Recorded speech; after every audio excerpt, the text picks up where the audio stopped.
Welcome back, WNST, Towson, Baltimore, and Baltimore Positive. We are positively through the Preakness. We made it.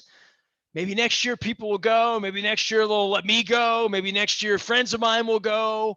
Maybe next year it won't look so weird when we look down and see all that grass in the middle of the infield. But Luke Jones was looking at a different kind of grass, and it wasn't even what you're thinking. He was at Camden Yards over the weekend, as well as out in Owings Mills, and tossing it around in OTAs and rookie guys and baseball games. The big bad Yankees came in, and the Orioles finally did them dirty on the weekend. Kind of weird seeing so many Yankees fans around here and sort of almost back-to-back-to-back weekends. Feels like we've got a lot of Yankees in the early part of the season, huh? Yeah, lots of Yankees and lots of Red Sox. I mean, you kind of think the first 40 games of the season, 20 have come against New York and Boston. And I mean, the Orioles are 4-6 against both clubs. Not exactly shocking. I don't think it's anything to be overly outraged about. I mean, the Orioles are where they are, and the Yankees and the Red Sox are where they are, which is at the top of the division. So not terribly shocking in that way, but it is a little bit of a reminder of just how difficult the Orioles' first quarter of the season from a schedule standpoint has been. You know, I mean, not just them, they played Seattle when the Mariners were playing some pretty good baseball. You know, they played the Mets. You know, they played a pretty tough schedule, and that's not to say, you know, that their record is good or anything like that. I mean, they're in last place, and it's not a spot that's surprising for them to be. But I think it is interesting now to look at the schedule and know that they don't have to play the Yankees and the Red Sox again until August. And you know, they will be going up against some teams like Washington coming up and the Minnesota Twins, who for my money might be the biggest surprise in baseball, how bad they've been this year. I mean, they've been awful. A team that's had a lot of success the last couple of years. So you know, a chance for the Orioles to, you know, dare I say it, you know, but have a stretch where they can win some more games and play a little bit better baseball. But it was nice to see them at least salvage the final game of the series. That's kind of the story of the season. Yeah, sure. Well, the Twins have been the team that's been shockingly awful. You know, you look at them at the bottom with Detroit in the Central. That's, you know, that's surprising to me.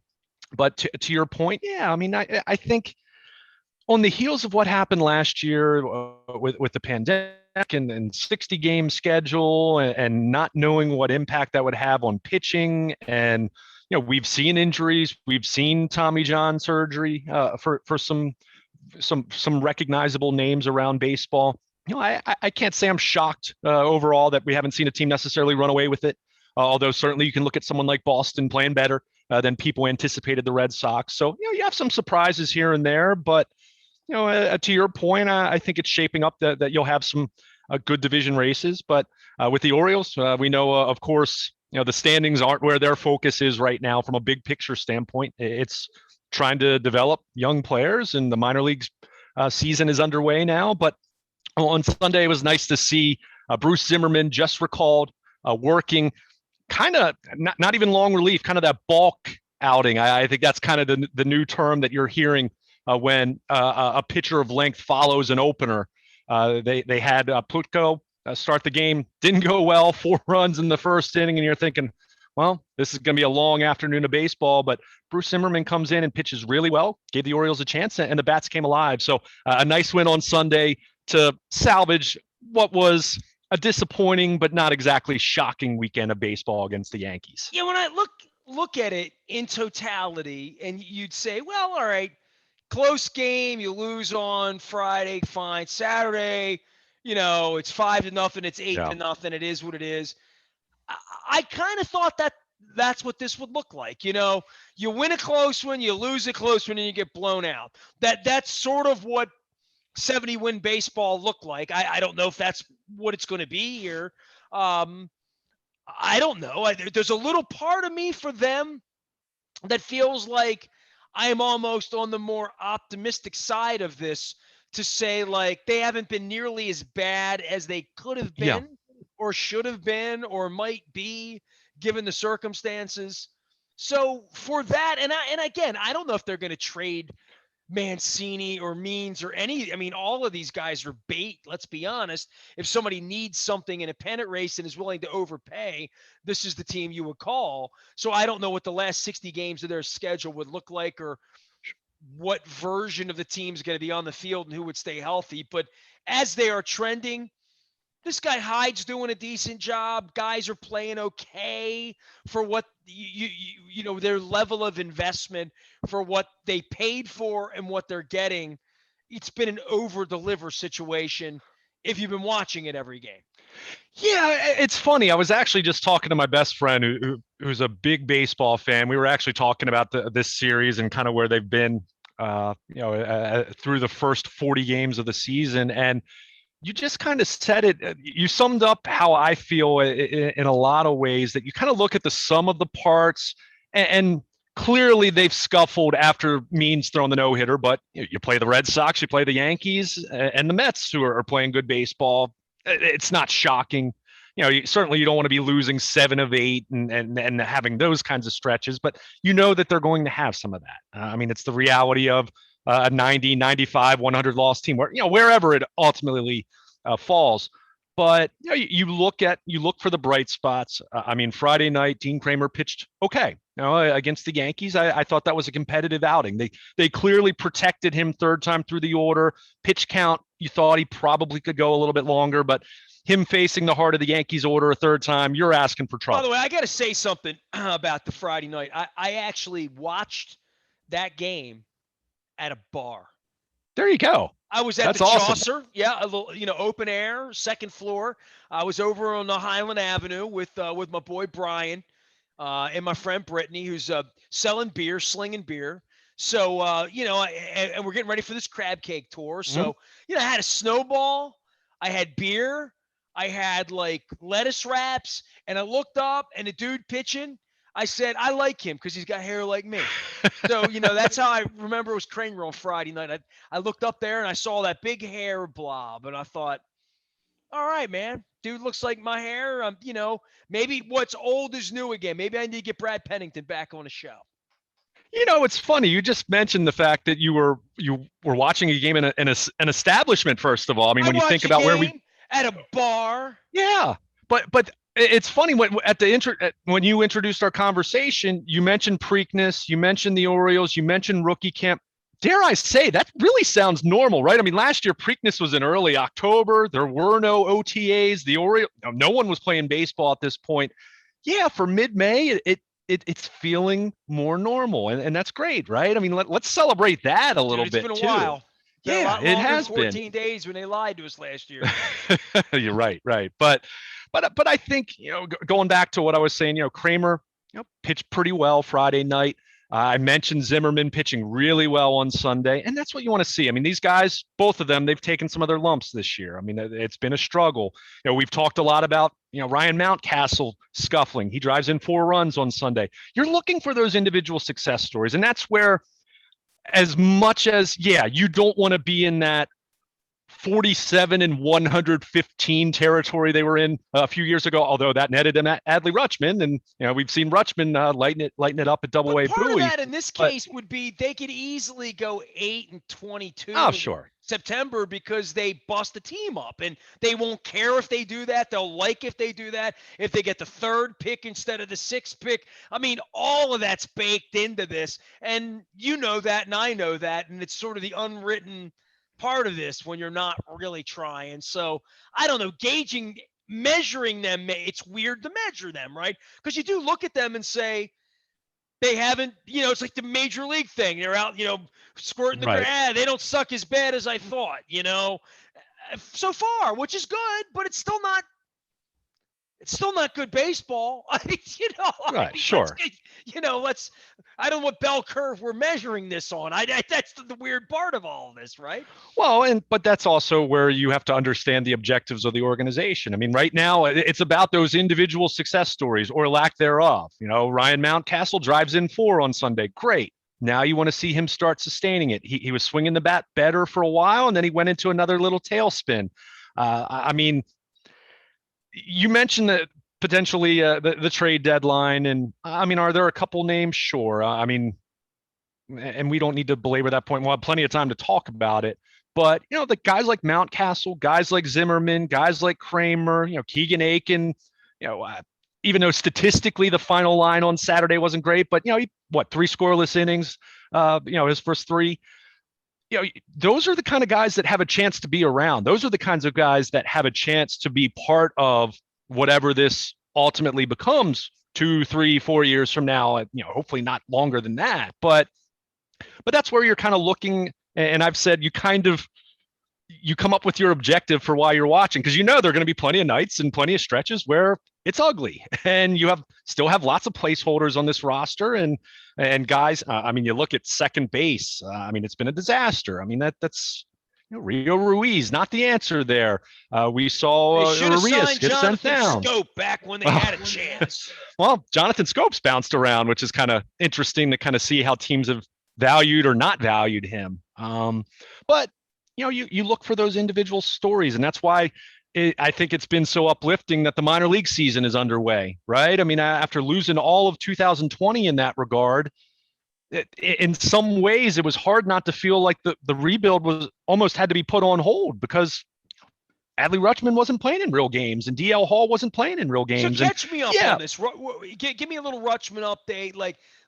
Update me on the minors, because that's the real story here. Right? Sure. Rutschman's at Double-A. Hit a home run on Sunday. He's been catching. He's been playing first base on the days that he isn't catching. I think you have to be thrilled, and as advertised, I would say, and acknowledging it's Double-A. And I think one thing that I tried to caution people with, as much as everyone said, okay, well, 2020, he was drafted in 2019. He could be called up this year. And okay, is it plausible at the very end of the season? Sure. At the same time, Elias and Sig Mejdal and this front office, this organization, this new regime has made very clear they want guys to graduate each level as much as they can. Now, that doesn't mean Rutschman will be at Double-A the entire year. If he's raking by mid-July and just, he's hitting 350 and is just, you can tell he needs to be challenged a little more, then he'll probably go to Norfolk at that point. So, but you have Rutschman. DL Hall struggled on Sunday, but he's had some really nice outings. Grayson Rodriguez is at Single-A Aberdeen. Keep in mind, Aberdeen is the new Frederick in terms of the hierarchy. That's high A. Delmarva's still low A. But, there have been good pitching performances. I think, that's when you look at the Orioles system, Rutschman aside, Yusniel Diaz has been banged up. That's been a disappointing start for him. That's nagging injuries have plagued him the last 2, going back to 2019 even. But, it's really on the pitching side. And you've seen success on the pitching side really at every level of the minor leagues early on. Of course, Hall and Grayson Rodriguez are the big names, but you have Kyle Bradish and some other guys that are, in that second, third tier, wherever you want to put them. Mike Baumann just had an outing. He's been dealing with a health issue going back to last fall with the forearm, but it sounds like that's moving in the right direction for him. He's someone that is a higher ceiling pitching prospect. The big question for me, and that's not to say that there aren't maybes and interesting guys, but it's for this team to continue to develop position players. That's where I look at second base right now. It's like, okay, they acquired J.My Jones in the Alex Cobb deal. He's a little banged up right now, but he's a guy who I'm guessing we'll see in Baltimore at some point this year. Is he the second baseman of the future? We'll see. He's not a perfect prospect. He's not a top 100 guy, but he's a guy that has some really interesting tools and is athletic. So, for me, we've talked a lot about the outfield, and clearly Mullins has been a fantastic story. We've seen Austin Hayes since coming off the IL. He's hit the ball pretty well. We know he plays good defense. And DJ Stewart, I think he's probably profiles more as an organizational fourth outfield, occasional DH type. I don't think he's an everyday player.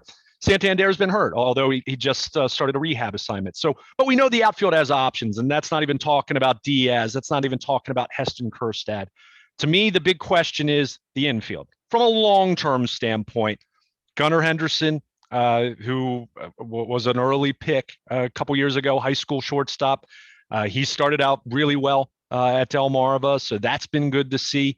But him, Jordan Westberg, they're still guys that you figure even best case scenario, they're probably 2 years away. That's best case scenario. So the infield, third base, second base, those are still glaring holes in the organization in terms of depth. And does that mean next year after that, is that a spot potentially, Mike Elias, when that proverbial switch is turned on and they're trying to be competitive at the major league level and they're starting to focus on that? Do they go out and get a shortstop? We'll see how it plays out. Do they get a third baseman? We'll see how it plays out. But I think beyond Rutschman, to me, the big success story in the minor leagues is just seeing where their pitching is. And even 2 years ago, the first year of the Elias era, you saw strikeout spike as far as their minor league pitching went. So there are plenty of names to like. There's plenty to be excited about in that way. But they're facing the same challenge everyone else is in baseball right now. And we even saw that with the Orioles over the weekend. John Means was scheduled to start Sunday. They elected to push him back a few days. He's not hurt. I saw with my own eyes, he threw a bullpen on Sunday. They're trying to manage his innings because, again, you go from 60 games to 162. So you're trying to marry these two concepts of, one, developing these guys, because ultimately they need to be able to play and pitch at the major league level and perform at the major league level, but also trying to nurture and protect their arms to kind of figure out what's the perfect, and I don't think they have a perfect number, but it's literally what can we get out of them? What can we get out of them? Yeah, well, but it's also a case of, but you want to protect them at the same time because this is uncharted territory. As much as people don't want to hear about, more old school fans hate hearing about pitch counts and innings limits and all that. Baseball had a 60-game season last year. And as much as these guys may have been throwing bullpens in their backyards or at the alternate site playing sim games and things like that, that's not the same thing as facing live hitters in a highly competitive environment. So the Orioles case with John Means, part of it is he's been so good and he's thrown so many innings that they wanted to ease back. And he's supposed to start Wednesday. I don't think there's any reason to think that won't happen, but they wanted to give him a few extra days rest. And you're going to see that. We've seen that with some of the minor league guys. We saw Dean Kramer optioned because they had some off days. They didn't need a fifth starter. And they thought, hey, this might be a way to preserve some of his innings that he pitches deeper into the season. Because again, you're trying to balance developing them and making sure they're getting enough work with the idea then that you don't want pitchers to go down with injuries. And we've seen that around baseball. On the conservative side, which is a little weird, where Buck would have blown out 3 of Matt Wieder's knees. You know what I mean? Like, it's a completely different philosophical way of doing it. And I would even say this, that to some degree, the judgment on these guys is already that they sort of know what they're doing. We knew that ahead of time, right? But sort of the Cedric Mullins and the Means, there are successes here that they can tie their wagon to, even if they haven't fixed everyone and everyone isn't outside the top 100 that moves inside. But on the things that they're responsible for, they have turned some turds into gold, for sure. Yeah, I mean, I think, and even an argument you make to keep John Means around, not even thinking about the fact that, and to be very clear, 3 more years of club control for John Means after this year. If some team wants to absolutely blow them away with an insane trade offer, yeah, of course you're going to listen, and of course you're going to consider that. There's no one in this organization that's untouchable, nor should there be. I mean, that's just not, there is no Cal Ripken with the Orioles right now.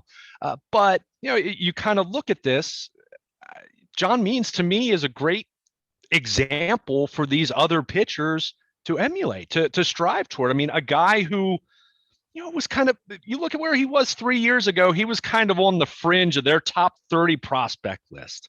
He was not really a guy, more of an organizational guy.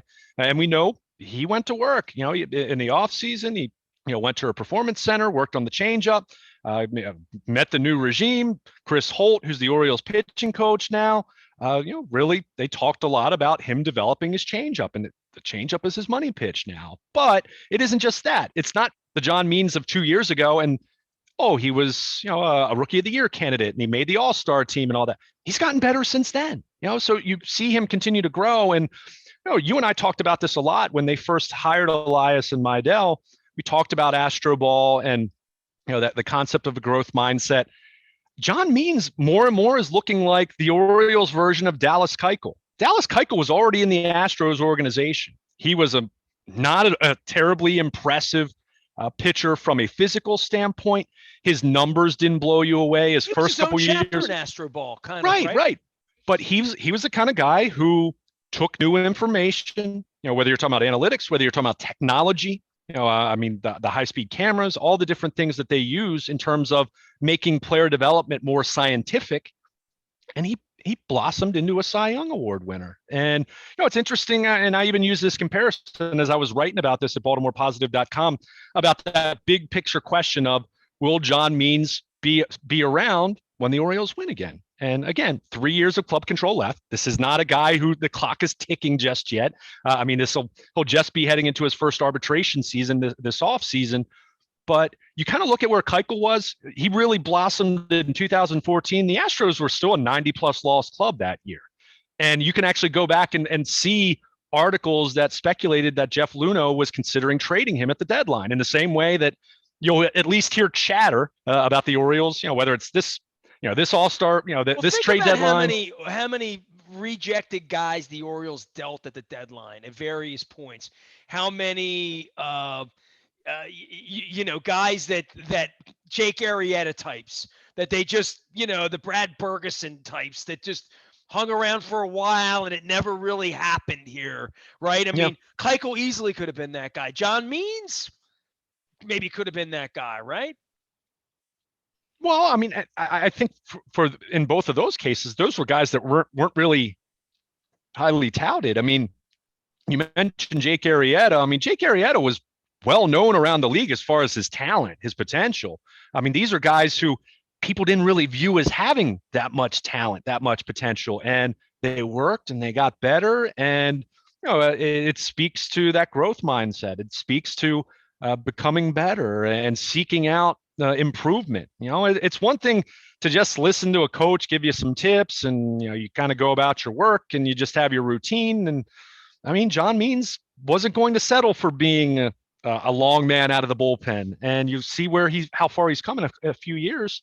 But to go back to what I was mentioning about Keuchel, though, the trade deadline 2014, Astros were still, at the time, people thought probably 2-3 years away still. Well, they didn't trade him. They lost 90-plus games that year, but the following year, they're in the playoffs as a wild card. And there you go. That was the beginning of their run. So I guess part of my point was, as much as right now you look at the Orioles and you say, okay, they're 17-23, struggle against the Yankees and the Red Sox and, everything you would kind of expect, doesn't mean that it won't come quickly for this team when they put it together. 2012, no one expected them to put it together the way they did. They went from 69-93 to 93-69 from 2011 to 2012. So, but the point is, with Means, Mancini's a couple years older than that. He's further along as far as his expiring club control.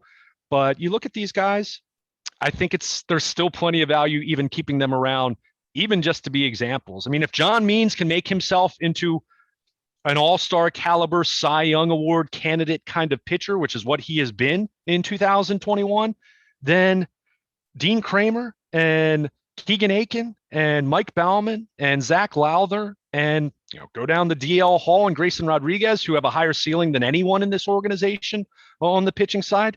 What a great model. So there's even that value of keeping him around, not just for the hopes that 2022, 2023, 2024, things will be better. And then, you get to a point where, you could talk about an extension at some point in time. But even in the interim, I just think it's such an asset to have that guy, to have Cedric Mullins as these real live breathing examples of players who went through some trials, or in Mullins' case, went through some struggles to the point that he was down in Double-A 2 years ago, had fallen all the way to Double-A. And now you look at him, he's one of the better leadoff hitters in the American League and having the success. I think those are, as much as you want to talk about technology and analytics and this coach or that coach or buying free agents or draft picks or whatever, when you have real life examples of guys that are success stories, guys that were flawed in some way or not really highly touted, and now you see where they are. I mean, shame on any other players in this organization who doesn't look at those examples and say, "Wow, how can I get better?" And I think that's where John Means sticking around the next 2-3 years, even if the Orioles ultimately trade him, or even if it takes 5 years for them to be a contender again. I think there's a lot of value there that you can't necessarily quantify, but I think it's really, really important for this organization to have some of that because it increases expectations, even if those expectations aren't there in the win-loss column at the major league level right now. So when does like AAA get going then? AAA started. Okay.